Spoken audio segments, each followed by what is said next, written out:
Oke, teman-teman, pada kesempatan kali ini kita akan ngobrol santai tentang dunia pendidikan.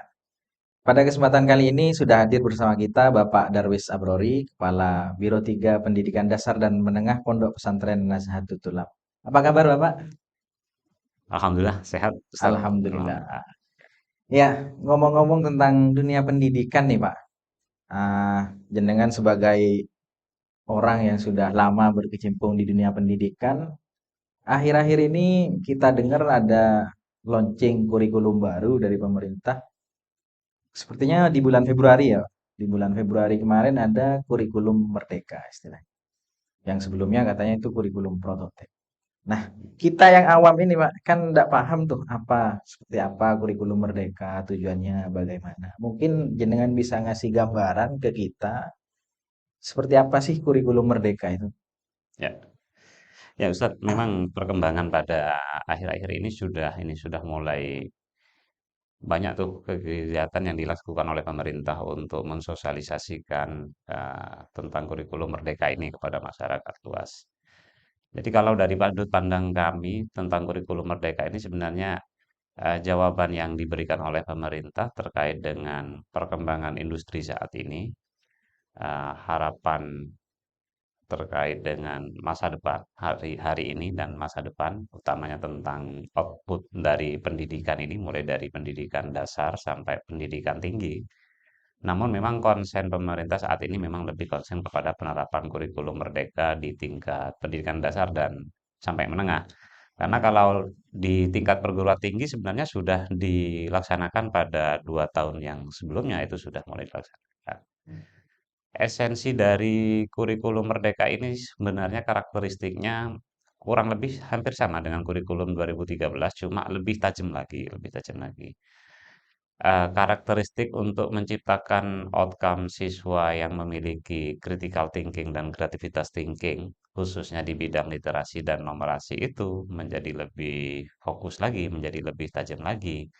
Selain itu, bagi guru dan siswa pun juga tidak menjadi beban yang berat kalau seperti yang kurikulum sebelumnya karena eh, penerapan metode pembelajaran ini disesuaikan dengan konten lokal dan disesuaikan dengan kondisi sekolah, disesuaikan juga dengan kondisi siswa sehingga guru itu memiliki keleluasaan untuk mengelola pembelajarannya itu dengan lebih efektif, lebih efisien sesuai dengan tujuan atau karakteristik yang ada di lingkungan sekolahnya itu pribadi.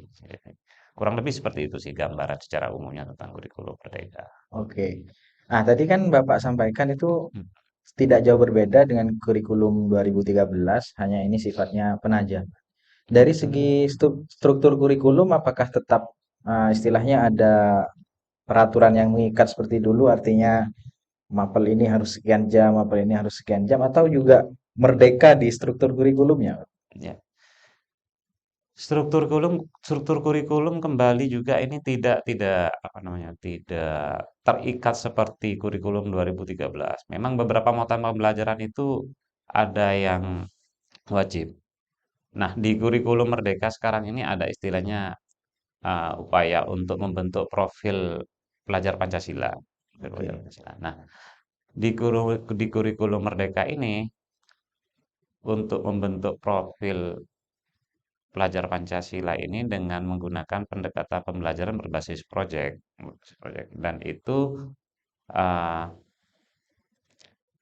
terintegrasi jam mata pelajarannya dengan struktur kurikulum pada umumnya. Jadi semisal kalau pada kurikulum yang kemarin, misal pendidikan agama Islam itu 3 jam, matematika 4 jam. Nah, pada kurikulum Merdeka sekarang ini uh, dimasukkanlah alokasi waktu untuk menyusun proyek yang oke, diambilkan dari persentase tertentu dari setiap jam mata pelajaran itu. Pada tingkat SD, persentasenya tidak sama dengan tingkat yang SMA seperti itu. Boleh sekolah itu melaksanakan mata pelajaran matematika hanya di kelas 7 di semester ganjil saja seperti itu. Tentunya setelah dianalisa di sekolah tersebut. Dalam 1 tahun pelajaran matematika membutuhkan berapa jam pelajaran, sehingga kalau hanya akan dilaksanakan di kelas 7 semester ganjil saja, itu membutuhkan alokasi waktu berapa jam. Di semester genapnya nanti akan dialokasikan untuk kegiatan apa, seperti itu. Itu ada keleluasaan bagi sekolah yang diberikan oleh pemerintah untuk mengatur jam pelajaran termasuk mata pelajarannya. Ya, seperti itu Ustaz, kalau terkait dengan alokasi waktu dan struktur kurikulum. Ah, iya. Tujuannya sebenarnya apa dari harapan terbesarnya pemerintah dari diterapkannya kurikulum merdeka ini? Ah, menurut pandangan saya fokus sih, lebih kepada fokus. Bagaimana siswa itu fokus terhadap kemampuan minat bakat yang ada pada dirinya sehingga eh, potensi yang ada pada dirinya itu bisa dituangkan dalam bentuk proyek. Ya, Sehingga critical thinking sama creative thinkingnya muncul dari proyek itu. Nah, proyek tersebut memang kalau di dunia pendidikan lebih lebih dibutuhkan kepada penilaian sebenarnya. Namun kan ada pesan tersembunyi di situ. Karena dengan adanya proyek yang lebih terstruktur akan tertanam sebuah alur berpikir di alam bawah sadar siswa untuk mewujudkan apa yang disusunnya oleh siswa dalam kegiatan proyek itu. iya. Nah, di Nata sendiri itu Ya. bagaimana strateginya menyikapi kurikulum merdeka ini? Kalau saya sekilas tadi gambaran dari apa yang Hmm, sudah dijelaskan itu kan tentunya kita juga selain harus menyiapkan apa namanya kurikulum yang baru berdasarkan kearifan lokal seperti ya, itu, sesuai kebutuhan di pesantren. Kemudian juga berarti kalau produknya dituntut untuk bagus, berarti kan mesinnya juga harus bagus nih, Pak. ya. Kemudian juga yang mengendalikan mesin juga harus bagus. Nah, sejauh ini sudah sejauh mana persiapan di Nasatul Tulab untuk menerapkan kurikulum merdeka ini? Ya. Iya Ustaz. Ah, yang kami kembangkan saat ini sebenarnya bukan bukan untuk mempersiapkan kurikulum merdeka ya. Ya, Entah ini kebetulan atau apa. Namun dalam dalam beberapa sudut pandang tertentu, kebetulan itu sebenarnya tidak ada. Itu karena sudah dikonsep oleh Tuhan, oleh Allah seperti itu. ya, Kami memang eh, di akhir tahun pelajaran kemarin 2020-2021 di semester genap itu mengembangkan kurikulum yang ada di sekolah ini melihat dengan beberapa tuntutan zaman, perkembangan ya, terkini. Kita melihat perkembangan era digital juga luar biasa. Bagaimana menstandarisasi outcome lulusan kita, baik yang SLTP atau SLTA, sesuai dengan yang dibutuhkan oleh publik di saat ini dan di saat yang akan datang. Gitu. Sehingga kami mengembangkan kurikulum 2013 yang awalnya ditetapkan di yang awalnya ditetapkan oleh pemerintah kita terapkan juga di sekolah, namun di ya, akhir 2020-2021 itu kami mengembangkan. Gitu.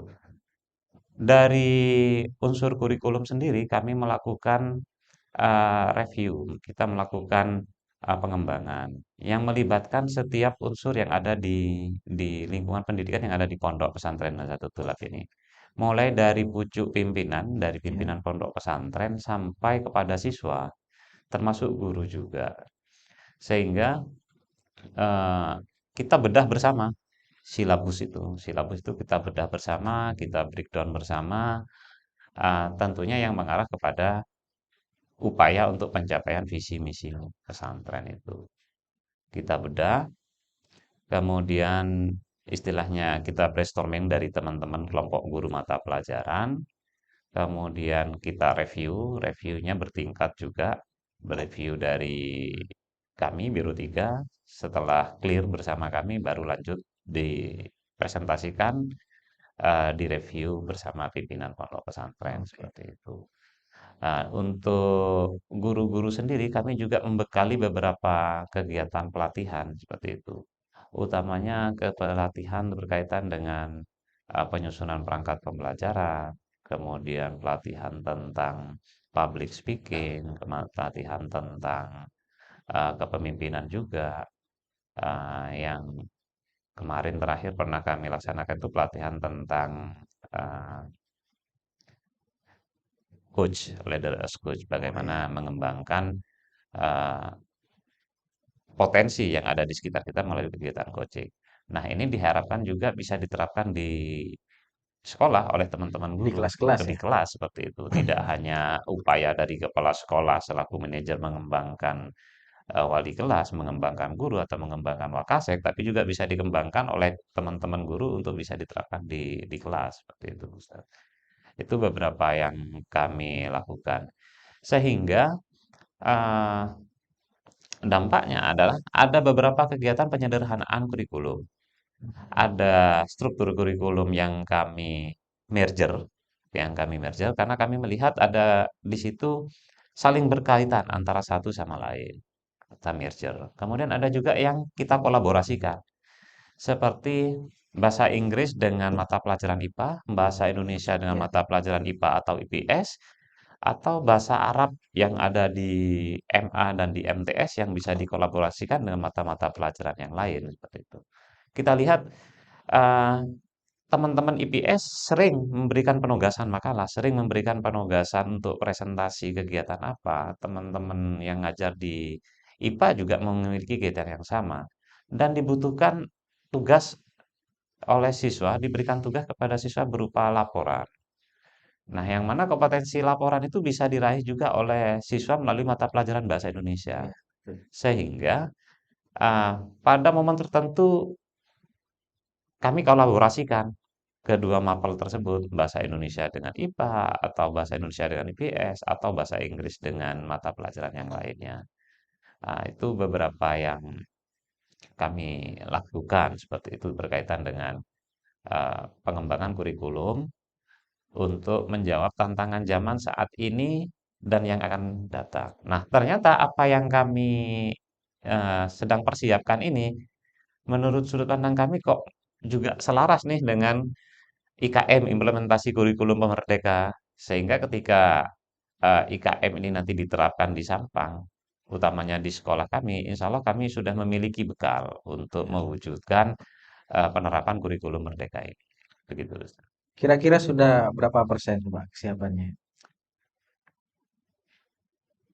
Nah, kalau kita lihat penerapan implementasi kurikulum Merdeka, kan ada tiga hal nih, Ustaz. Ya, Jadi ada Merdeka Belajar, ada Merdeka Merdeka Belajar, Berbagi, ya berbagi. Merdeka, ada tiga ya yang saya ingat itu. Yang terakhir itu Merdeka Berbagi. Kalau Ya. untuk kesiapan kita melaksanakan kurikulum Merdeka Berbagi ini, kita masih sekitar 75%. Tapi kalau untuk penerapan kurikulum Merdeka yang pertama atau yang kedua, kita sudah siap 100% tuh Oh, untuk sudah bisa bisa dikatakan mengembangkan, ya sudah 100%. ya. Oke. Nah, kan ini pengembangan di pesantren ini kan sudah berjalan sejak akhir tahun ajaran 2021 ya. Ya. Kendala terbesarnya dalam proses pengembangan silabus itu apa Pak yang dihadapi Hmm. baik oleh Biro 3 atau bahkan oleh guru secara personal dalam pengembangan silabusnya? Ya. Kalau di dalam pengembangan silabus, sebenarnya kesulitan terbesarnya adalah di penerapannya, Ustaz. Di Di penerapannya, bukan penerapannya di ya. Bukan pengembangannya di malah ya. pengembangannya malah. Karena mindset, PR terbesarnya adalah mindset ya. Baik mindset Iya, di sini betul. mindset guru, mindset Iya, pengelola, iya, iya. mindset juga siswa seperti itu. Tantangan terbesarnya adalah mindset. Sehingga kami saat ini juga sedang memprogramkan dengan salah satu unit kelembagaan yang ada di Pondok Pesantren Nazatul Tulab ini melalui Nata University nanti Ya. kita sedang mengembangkan, sedang menyusun program untuk mengatasi masalah berkaitan dengan growth mindset itu. Selain upaya yang sudah kita lakukan sebelumnya. Kalau sebelumnya kan kita merubahnya melalui kegiatan membaca seperti itu. Utamanya bahan-bahan bacaan yang sudah ditentukan oleh pondok pesantren seperti itu, seperti kepemimpinan, bagaimana untuk menjadi sukses, bagaimana juga mengelola mindset. Nah, kami merencanakan akan melaksanakan kegiatan pelatihan dengan tema pendekatan pembelajaran growth mindset Growth seperti mindset. itu. Sehingga uh, itu kami harapkan dapat menjadi sebagai salah satu solusi berkaitan dengan hambatan untuk pengimplementasian pengembangan kurikulum ini. Ya, Berarti tantangannya hampir sama ya. Di setiap ada perubahan itu pasti apa ya, istilahnya kita terjebak zona nyaman lah, Iya, zona iya, nyaman iya. di sistem yang sebelumnya sehingga Mhm. kita ketika mau berubah kita rasanya kok, waduh males ini yang Iya, beda iya, gitu, sudah iya, iya. terlanjur nyaman di sini gitu. Ya, kan tadi pengembangannya di akhir tahun 2021. Itu Mhm. rencana penerapannya kapan Pak, untuk di Nata? Di Natal sudah diterapkan di Oh, sudah semester ganjil diterapkan ya. Di semester mulai dari ganjil semester kemarin ganjil. ya sudah Ya, diterapkan. Jadi di akhir semester ganjil kemarin kami melakukan evaluasi kembali, berkaitan dengan bagaimana penerapan kurikulum. Kami mengistilahkan kurikulum yang ada di pondok pesantren ini kurikulum tepat guna berbasis output, berbasis produk. Kami ya, istilah yang kami gunakan kurikulum tepat guna berbasis output. Bagaimana kesulitan yang ditemukan oleh teman-teman guru pada saat menerapkan implementasi kurikulum tepat guna itu. Awal-awal membutuhkan perjuangan keras, rata-rata semua guru, hampir semua guru menyampaikan hal itu. ya. Ketika kami juga mengumpulkan informasi dari sudut pandang siswa, sama. Namun setelah 3 bulan, setelah 2 bulan, di bulan ketiga kami melakukan lagi apa namanya pengumpulan informasi itu, siswa dan guru sudah enjoy dengan penerapan kurikulum tepat guna ini. Bahkan dari hasil laporan yang dikeluarkan oleh Poskestren di Nazatul Tulab, sampai di beberapa waktu itu kita nol angka sakit dari Angka siswa. sakit. Yang biasanya ada aja siswa sakit. Iya, iya. Siswa sakit itu kan tidak hanya dari unsur fisik saja, bisa jadi karena unsur psikis sehingga menyebabkan kondisi badannya kan tidak fit. Nah, ini asumsi kami mungkin eh, apa yang dilakukan oleh siswa di kegiatan sehari-hari, baik di pondok pesantren ataupun di sekolah, sudah sesuai dengan apa yang dia harapkan saat ini, sudah sesuai dengan apa yang dia bayangkan, membuat dia enjoy, sehingga angka kedisiplinan siswa, angka sakit yang ada di Poskestren Mhm. itu uh, sangat kecil, kedisiplinannya tinggi, seperti itu. Berarti di Nata sudah ada istilah sendiri ya, kurikulum tepat guna Kurikulum berbasis tepat guna output seperti berbasis itu. output, ya. Yang ini selaras dengan IKM, implementasi Insya kurikulum Allah merdeka. selaras dengan IKM. Nah, untuk ini sendiri, Pak. Jadi kan kalau bayangan saya di penerapan kurikulum ini kan butuh effort besar tuh. Hmm, Salah satunya di mindset, kemudian hmm. karena ini berbasis project, mungkin ada apa istilahnya sarpras yang harus dipenuhi. Nah, sejauh ini bagaimana support dari pondok pesantren untuk pelaksanaan kurikulum ini, Pak? Ya. Nah, kurikulum tepat guna berbasis produk. Jadi di sini dapat kita lihat ada dua istilah ya, Iya, tepat iya. guna berbasis produk. Jadi tepat gunanya itu sesuai dengan eh, tuntutan zaman saat ini, Oke, masa depan, ketika siswa itu sudah melanjutkan atau sudah keluar dari pondok pesantren Nazatul Tulab, yang pembelajarannya juga menggunakan berbasis teknologi, seperti itu. Berbasis teknologi, berbasis output. Outputnya dapat diukur, seperti itu. Outputnya dapat diukur dan salah satunya ada dengan uh, menyajikan proyeknya siswa itu ke media sosial mereka. Media sosial dalam hal ini kalau dalam bentuk video ke channel YouTube mereka, channel YouTube siswa masing-masing. Kalau yang berbasis tulisan bisa ke Facebook mereka masing-masing, seperti itu. Sehingga kemarin pondok pesantren itu melakukan pengembangan sarana prasarana yang luar biasa seperti eh, pengembangan hotspot santri, warnet santri juga seperti itu. Itu adalah sebagai salah satu upaya pondok pesantren untuk mensupport terkait dengan eh, mewujudkan lulusan yang sesuai dengan visi misi pondok pesantren seperti itu. jadi memang didukung penuh ya oleh pondok pesantren. Alhamdulillah mendapat dukungan penuh dari pondok pesantren. Ya. Nah, kemudian ini tadi kan juga salah satu tujuannya pembelajaran ini kan untuk membangkitkan creative thinking, Ya, critical ya, thinking. betul. Nah, sejauh ini upaya seperti apa itu? Maksudnya upaya yang sistematis. Hmm. Bagaimana upaya Biro 3 Pendidikan Dasar dan Menengah ini untuk bisa apa istilahnya memancing lah, menghidupkan critical thinking dan creative thinking siswa ini. Ya. Seperti apa? Maksudnya saya gambarannya Hmm, tugas-tugas yang hmm, diberikan itu seperti apa sih, Pak? hmm. Jadi kami ambil contoh salah satu Ustaz Hmm, ya. Kami ambil contoh salah satu. Jadi kalau kita runut dari awal, dari visi misi pondok pesantren kita breakdown kepada profil lulusan dari oke. setiap unit pendidikan.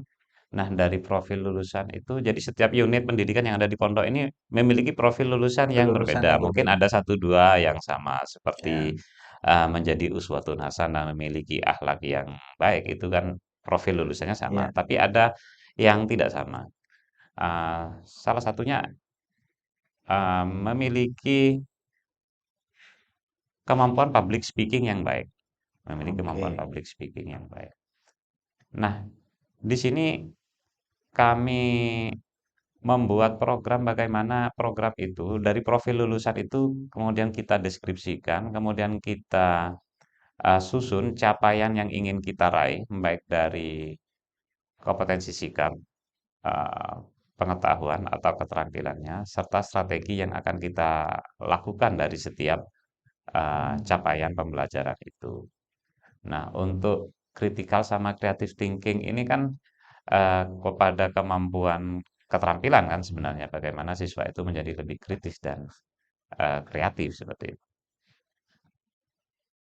Nah, di SMP yang saat ini sedang dilakukan di SMP itu kami melaksanakan tes minat bakat pertama melalui teman-teman BK yang ada Ya. di Pondok Pesantren Nazatul Tulab ini. Dari tes minat bakat itu nanti akan diperoleh list siswa A memiliki minat apa, bakatnya di apa saja, seperti itu. Utamanya dalam bidang pekerjaan.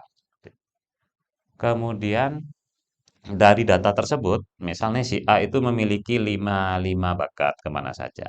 Siswa itu memilih dari 5 itu untuk dijadikan sebagai bahan proyek berikutnya, berupa interview dalam bentuk podcast bersama tenaga profesional.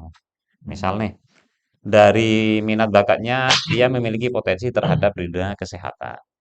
Jadi dia boleh memilih apakah mau interview dengan podcast ya, interview dengan Dokter mungkin. perawat, dengan dokter, dengan bidan atau tenaga kesehatan lainnya yang difasilitasi oleh pondok pesantren nanti komunikasinya.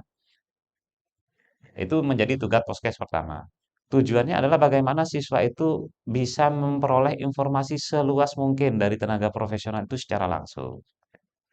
Sehingga ketika dia sudah mendapatkan informasi itu, direkam oleh dia, masuklah ke tugas podcast yang kedua. Tugas podcast yang kedua, mohon maaf, kalau podcast pertama itu narasumbernya adalah tenaga profesional, hostnya adalah siswa. Di tugas podcast yang kedua, yang menjadi narasumber nanti siswa, yang menjadi host wali kelas. Oh, seperti itu Ya, ya. menjadi host wali kelas. Jadi kalau tadi siswa mewawancarai atau wawancara bersama perawat misal atau sama dokter misal, bagaimana dokter apa aja dokter itu tugasnya? Enak enggak jadi dokter itu? Cara menjadi dokter itu gimana sih? Apa sih yang perlu diperlukan? Seperti itu. Biayanya gimana sih? Seperti itu. Nah, nanti dibalik, siswa sekarang yang diinterview oleh wali kelas seperti itu. Dengan pertanyaan yang sama. Tentunya dikembangkan Oh, karena pada dikembangkan. saat saat siswa interview dengan tenaga profesi tadi tidak didampingi oleh wali kelas seperti itu. Tentunya dikembangkan oleh teman-teman wali kelas. Tapi teman-teman wali kelas kan sudah punya daftarnya, Ustaz. Ya. Ah, itu dilanjutkan berikutnya dengan tugas berupa karya tulis. Jadi apa yang sudah dia lakukan itu ditulis berikutnya. Berarti dari Ditulis hasil interview itu dari ditulis. hasil interview itu ditulis. Jadi dokter itu kasih enaknya apa, enaknya gimana. Kalau misal bagaimana untuk membentuk siswa itu imajinasinya bagus gitu. Ah, kemudian kami tidak berhenti di situ saja. Karena kami harap anak SLTP itu nantinya kalau melanjutkan sekolah di SMA Nahdlatul Tulab, kami juga kembangkan tugas yang sudah dia pernah lakukan di SMP, kami pertajam lagi ketika di SMA. Ketika di SMA nanti kita lakukan tes minat bakat ulang untuk memperoleh informasi yang lebih tajam lagi. Kemudian eh, penajaman terkait dengan tugas menulis tadi yang berhubungan dengan tes minat bakat, kemudian dipertajam lagi dalam bentuk role play. Sehingga Iya, siswa itu diharapkan bisa memerankan kalau dia menjadi dokter itu seperti apa. Sehingga tertanam tuh di alam bawah sadar mereka terkait dengan cita-citanya. Dan itu menurut kami juga bisa membangkitkan kreativitas sama critical thinking mereka.